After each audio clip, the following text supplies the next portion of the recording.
विश्वजननी शुणन्तु सुजने कहु अछि बुझाई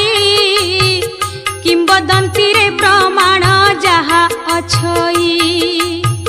प्रत्यक्ष देवी अटंती मां काली जाई चिलिका ह्रद मध्यरे अछंती रही